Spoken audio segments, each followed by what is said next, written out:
Hello, everybody. Welcome to the episode of Onion Soup. Today, I'd like to welcome to the show Mix Mike. He is a producer, musician, and artist with the Fight Tribe. How you doing today? Hey, I'm doing great, man. I'm doing wonderful. I'm happy to be here. Thanks for having me.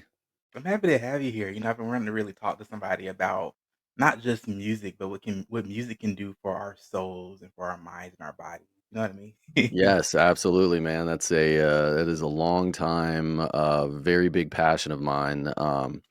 Music has been in my blood since day one, and growing up, I knew music was a powerful conduit, definitely. And so it became a kind of a mission of mine early on to try and figure out what that conduit really is and how to utilize that to help people. So Yeah. So tell us about Fight Tribe because you guys mostly seem to focus on like sulfesiotones frequencies and like yeah, counter frequencies. Tell us about that. yeah. Let me give you a little rundown what we do at Phi Tribe. So we use a set of, I'm going to call them technologies. A lot of people are familiar with cymatics and how sound interacts with matter, and we try and leverage that to help people to put people into particular brain states like sleep or study for focus for study or meditation practices. And so yeah, we do use a lot of the sulfesiotones because they're actually quite powerful in providing a lot of these types of states, which is really interesting because of how old they are. They go way back, to like the 1200s, and they're based on geometry, which a lot of our work with the sleep stuff is centered around geometry as well. Interesting. Like you were Mhm. talking about the somatics and everything. Yeah. So is each individual frequency in the sulfadiol tone? First of all, how many of them are there? Yeah, so there's 9 solfeggio total, and they're all a set of 3 groups of numbers. And so the 3 groups of numbers are, the first group is 1, 7, and 4, so all the frequencies, there's 3 frequencies that involve those numbers, and then there's 3 frequencies that involve 3, 6, and 9, and then there's also, 3 frequencies that involve 5, 2, and 8. So the combination of those 3 numbers is where the frequencies come from. And it's a bit of a long story to talk about how they were discovered, but if you're more interested in that, you can just Google search solfeggio tones, and you'll get a good history lesson on how they came about. But what's really interesting about those numbers is they are kind of like geometric vertices, and when you base music off of these numbers, really interesting things happen. And so like to utilize that to like I said, to help people sleep. Mostly it's really, really, really powerful for relaxing people. So I've never actually heard someone break them down into like three different sections like that. And the mhm. first thing that kind of came to mind was like the lower Dantian, middle, and upper Dantian. Yeah, yeah, that is there's definitely a mirror there. There's Yeah. definitely a mirror there. Where if you do a lot of these research on a lot of the numbers, and then a lot of the like spiritual implications of the numbers, or I guess I should say like a lot of the spiritual history with the numbers, how they're used in spiritual practices and stuff, you'll see a lot of convergence, and we like to use a lot of that convergence because we notice when you start to pile on a lot of these convergences, they make each other a lot more powerful. So that's really ultimately what we do over at Phi Tribe. And all of our music is what we call is our proprietary technique we call a Phi balanced technique, which is essentially stacking on these vertices to make a very, very powerful singular push in one direction. So Dope. I was saying right before we started recording, I've been listening to all of you guys' stuff, and honestly, I just want to go to sleep. I yeah, really yeah, yeah. called you All the yesterday. sleep stuff will really get you there fast, man. If you go through the comments, I mean, I think I think you'll see that that's a very, very, very, very common thing is that it really works. People blow up our comment section all the time, saying, "Oh my gosh, I haven't slept like this. I Mhm. just found you guys. I haven't slept like this in years. This is the first time I'm listening to it, and I just got the best sleep I've gotten in years." And that's really common over there, which is we love it. That's great. We know it's working. That's pretty dope. Mhm. So when you start looking at the individual soprano tones, do certain tones work with different organs or something in the body? Because you were talking about the somatics and the way it works with matter. Yes, they do. They do interact with very specific energy centers or chakras, even. Obviously, there's 9 sulfesiotones, so there's more sulfesiotones than there are chakras, but some of Mhm. those sulfesiotones do actually correspond with chakras. And with that, the frequencies do also correspond with, like you said, certain body parts or Mhm. organs and that kind of stuff. So there is different ways to stimulate certain places of the body. And a lot of this isn't really even a secret. Like if you just hop on Google and look at the amount of research that's being done in the medical field with frequencies and certain types of ailments and sickness, I mean, there is just mountains and mountains and mountains of research being done about it. So it's not just us, medical communities, really getting into this as well. So, It's so crazy to me how people don't know as much about sound therapy, and I right. think that when people start looking at, let's call it alternative medicine, you know what I mean? Yeah, People yeah, look at yeah. alternative medicine, people think that it's not as effective, but I'm like, do you really want to have these toxic medicines, put into your body and things like that, you know what I mean? Right. And there's a time and a place for Western medicine, definitely, and it can help. I'm definitely not gonna say that you just shouldn't. You should just put all doctors Right. aside. No, no, no. There's definitely a time and a place for it. But also, yeah, the common thread currently is that alternative medicine like doesn't work, and Mhm. that's kind of what we're trying to change and show people is like, no, no, no, really does work. Here's the proof. You can try it for yourself.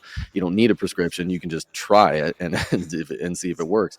And the overwhelming conclusion is that it works. So Yeah, I 100% agree with you. Like, I'm not a proponent of saying that Western medicine is useless. I mean, it obviously has yeah, its yeah, place. right, I'm just saying that a lot of times people just run straight to that. But I'm like, yeah, "Bro, you have a yeah. headache." You Right, yeah, you don't have to just go straight to the doctor and start taking pharmaceuticals for anxiety when you can effectively, because like, you if you take a pharmaceutical for anxiety, it's not really treating the anxiety, it's Mhm. treating the symptoms of the anxiety, and you can do the same thing with the sound therapy. So, while it's not gonna cure your anxiety, it is gonna help calm you down just like, a lot of, pharmaceuticals will. So I think that it's a good way to do things without being so invasive or having to take drugs all the time. You know what I mean? And if you have bad anxiety, absolutely, if you need, yeah, pharmaceutical should take it. But there's things that you can do before you have to take it. You can reduce the amount that you can take, or altogether not need to take it at all. So Right, for sure. And, the thing about the pharmaceuticals, like you were saying, most of the times, the way that the, anti-anxiety drugs work is that they're blockers. But right, when you exactly. listen to music, and all forms of music do this, music has a way of, as they say, speaking to your soul. But what it really does is it releases certain neurological chemicals in your mind that Yeah. either relax your body or excite you. Hmm. So we start listening to some of these frequencies, such as the tones and so on and so forth. It's literally releasing like serotonin and Yeah. dopamine and things like that that actually Absolutely. relax you, and that's what's making you want to go to sleep. You know what I mean? Yeah, absolutely. That's really what we're about at Phi Tribe is, like I said, leveraging the power of vibration and sound and a lot of these what some people might call like new age or woo or spiritual information, and kind of layering them on top of each other to make something that's better than either or. So that's what we're really all about, and giving people a chance to do that without the need of ingesting something. So, Mike, let me ask you this, 'cause I've been Hmm. wanting to ask like a musician. You know what I Yeah. mean? Hmm. So, why is it if we know we like you said, we've known this for like 1,200 years or since 12,000. I can't speak right now. 1200, You yeah. know, we've known this for so long that these frequencies work, you know what I mean? So why is it that most music is tuned to 440 hertz and not like 442? Okay, yeah, so there's a lot of you're gonna if you go on the internet, there's a lot of stuff. Everything from, "Oh, it was just arbitrary, everything's arbitrary," to, Nazis were trying to, change the way that the tuning was to make us all, whatever, evil or something.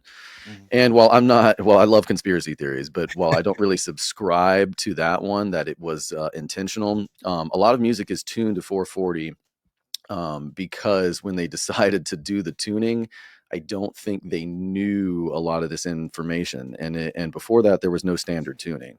Before we decided music was going to be 440, there really wasn't a standard. And the problem was that instruments couldn't play with each other. Someone would make a piano over here, and it would be tuned differently than the violins over here, and that's a problem. If everybody's out of tune, it's not music. You know what I mean?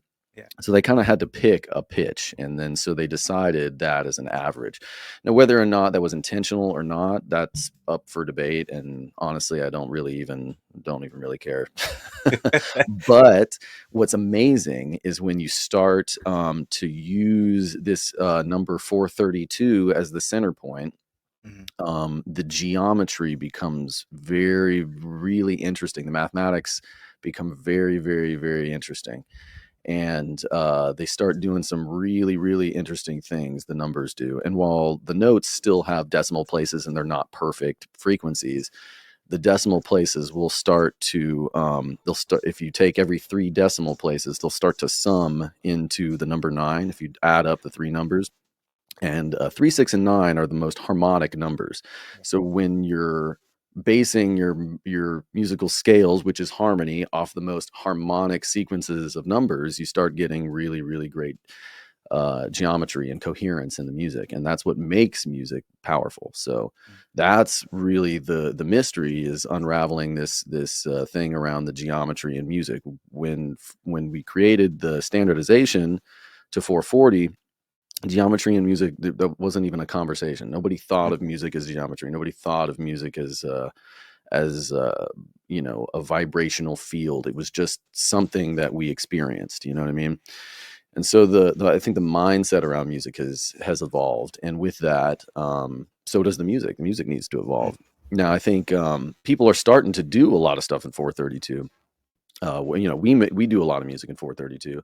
We mhm, make obviously sleep and meditation music, but we also do like kind of pop music over there too. So if you hop on the Phi Tribe uh, YouTube channel, we actually produce music, regular kind of like radio friendly music, that's all tuned to 432, or even some of these solfeggio tones as well, to try and bring some of that, coherent energy into the music. And you definitely hear it and you definitely feel it. It makes a difference. But getting people on board is the hard part. right. You Yeah. know, something you said about, 369 basically being the Mm. secret to the universe, it brought me back to Yeah. Nikola Tesla. Tesla because Yes. Tesla said That's that. huge. Yeah. That's huge. You know, and a big Yeah. fan of, Tesla and everything. But what does all this have to do with the Schumann resonance? Are you familiar with that? Oh yeah, very familiar with the Schumann resonance. Well, okay, so the Schumann resonance is kind of like the frequency that the Earth is vibrating at. Everything is vibrating, by the way. There's nothing that isn't vibrating. Even the things that seem still, your laptop, your computer screen, all that, it's all vibrating, Mhm, and it all has a resonant frequency, and the Earth does too. The Earth obviously has a resonant frequency, and that resonant frequency seems to kind of change a little bit. If you Google Schumann resonance, it'll come up as like 7.83 or something like that, but it actually varies. It does a lot of varying, especially as of late. yeah, And so the Schumann resonance, um, a lot of people say that 440 is in harmonic with the Schumann resonance. I mean, the Schumann resonance is varying, so what you tune your music to doesn't really interact so much with the Schumann resonance. But what the Schumann resonance is doing is putting your body in a particular vibrational field, and that is kind of like a radio. If you think of it like a radio station, kind of, and that vibrational field, depending on the action or how quickly it's happening, the frequency of that uh, opens you up or closes you away from certain types of interactions with, we'll say, more higher harmonic realms. You know what I mean? Mm, Because everything is frequency. Every sensory thing that you can imagine, your sight, your taste, your smell, all that is frequency. And so things that are harmonic with you, because you're a frequency, those are the things you draw into your life, you know. And absolutely. a lot of people say manifestation, but manifestation is also harmony. It's the same thing. You bring in the things that you vibe with, right? And I think everybody's kind of familiar with that when we talk about manifestation. So the Schumann resonance is kind of like the frequency band that you move in and out of. And so tuning your music to something similar is, it can be very powerful. There's when you get that harmony all together, Mhm. that's when cool stuff starts to happen. So Wow, you speaking that, like, knowledge right there. I love that because yeah, well, because we mess around with this stuff all the time. We're out here doing these experiments like day in and day out. So yeah, we see a lot of interesting things over here, and to see a lot of the stuff come together around these kind of more mystic ideas is really interesting. We do a lot of our stuff based on a guy named Robert Grant. I don't know if you're familiar with Robert Grant.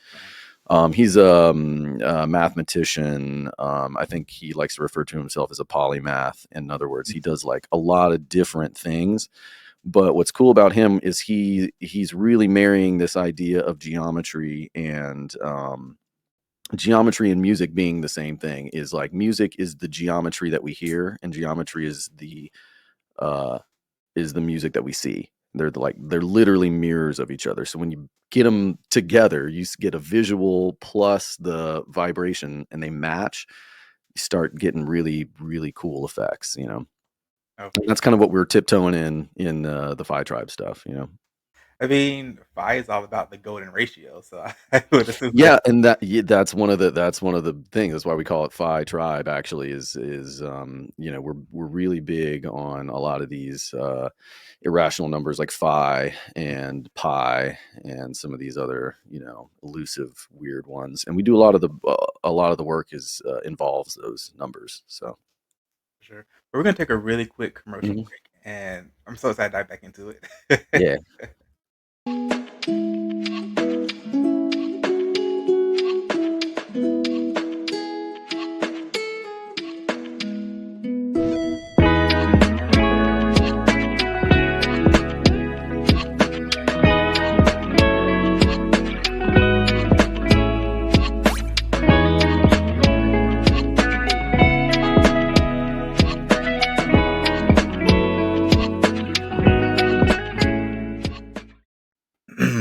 All right, well, welcome back, everyone. So, right before we left, you mentioned something about the frequencies and the numbers and the vibrations being pretty much mystic. Now, a lot of people don't know Pythagoras of Soma was actually thought of to be mystical by a lot of his followers. So, can you dive a little bit more deeply into the Yeah, mystical? absolutely. Yeah, and okay, so me myself, I'm a numbers guy. I'm much more of a left brain thinker. Ford, the other or my business partner over at Phi Tribe, is a lot more on the mystical side. And Mhm. if you guys want to really dive deep, you should go check out Ford as well. Ford has a personal YouTube as well. Ford's Playground. But there's a lot of mystical crossover, which I think is really interesting. And like I said,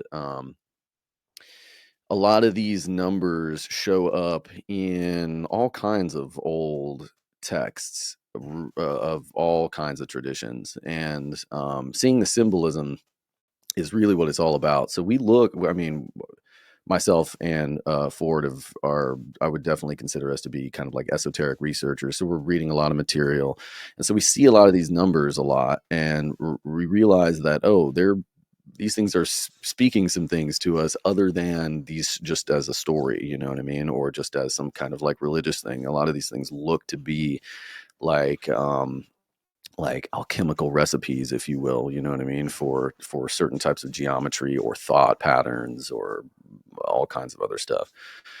And so we draw from that a lot. We draw from a lot of esoteric stuff, as well as science, and try and find that crossing point. And that's where we base a lot of our stuff on. So all these different sleep programs and stuff have both sides of the coin, if you will. They have a lot of stuff from scientific research and stuff stacked on top of a lot of the esoteric stuff as well. Mm. Just curious, at what point did you switch over and get more into the esoteric aspects of music? That's a really good question. So, I get it was pretty early on for me, but in a different kind of aspect. So, I grew up playing guitar in a church. That's how I got started into music. That was kind of my introduction, was through church music and seeing transcendent experience through a lot of praise and worship and stuff. And while that I wouldn't consider myself a Christian anymore, or at least not that kind of Christian. Mhm. uh, I still saw a lot of transformative experiences at the hands of music, right? And so that really started to get my wheels turning on. And this is, when I'm middle school, high school age, early high school. And I didn't really know it was like esoteric. I didn't know what that meant then. I wasn't into anything else. I just knew that sound had some power to. I could see it all the time, firsthand.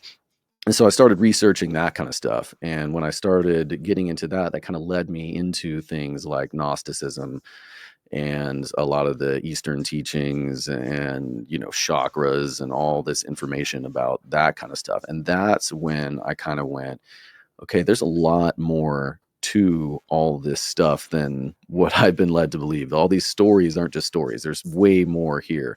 And that's kind of when I started getting into the esoteric stuff. And thank God for the internet, because, that definitely allowed me to explore a lot of that information where previously, it would have been very, very hard to find out a lot of this stuff. So, like I said, it was pretty early on for me. I just knew that there was transformative power in music, and so it led me to just research and research and research, and Yeah. that brought me to a lot of interesting stuff everywhere from the physics of like water, and how sound interacts with water, because our bodies are mostly water, so that's important, and all the way to, like I said, a lot of spiritual stuff. So it's Oh, all tied definitely. together. It's all like one thing. Like, I was talking to someone and we were talking about, yeah, our bodies being, 70 or so percent water. Yeah. And I was like, if you pay attention to the things that you not just put into your body physically as far as food, but in what you're watching, what you're listening to, you literally can see that water change. Now, Yeah. there's a guy, Doctor, I always butcher his name, I feel so bad about it. Mr. Moto, who Oh, did, yeah, Masaru Emoto. Yeah, yeah, yeah, yeah. he Very did familiar the with his work. study Yeah. on, the water and how your words can affect it. Mhm. Mhm. Have you ever done any like studies like that? Yeah, yeah, yeah. No, I've done that. I've done the Emoto experiment, and it does work if you do it correctly. And there's a lot of people that don't like his work because of how he chose to present it, was not didn't follow the scientific method quite perfectly. So a lot of people Mm, dog him for that, but it was great, really credible work, I think.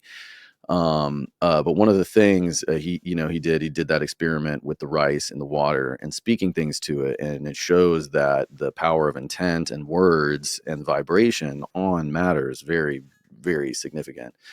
There's a woman named Veda Austin. As she does a lot of work now with water and freezing water, and capturing images. She'll put like a picture of something next to the water and then freeze it, and then the image shows up in the frozen oh, dish. It's cool. really, really crazy. You guys should check her out. She's doing some really, really groundbreaking work. Love that girl. And kind of took Emoto's work many, many levels above, and doing it all right. And she's got an Instagram. I think you can find her on Instagram with all these pictures. Very, very cool stuff. Hmm, But seeing how water is it has a memory to it. Mhm. And that memory is stored through vibration. And when you see that happen firsthand, you really start to go, "Wow, it matters the stuff that I expose myself to." And if you guys check out our Phi Tribe podcast, there's many of them where we talk about why it's important to spend time in organized sound, which we call music. That's what we call music.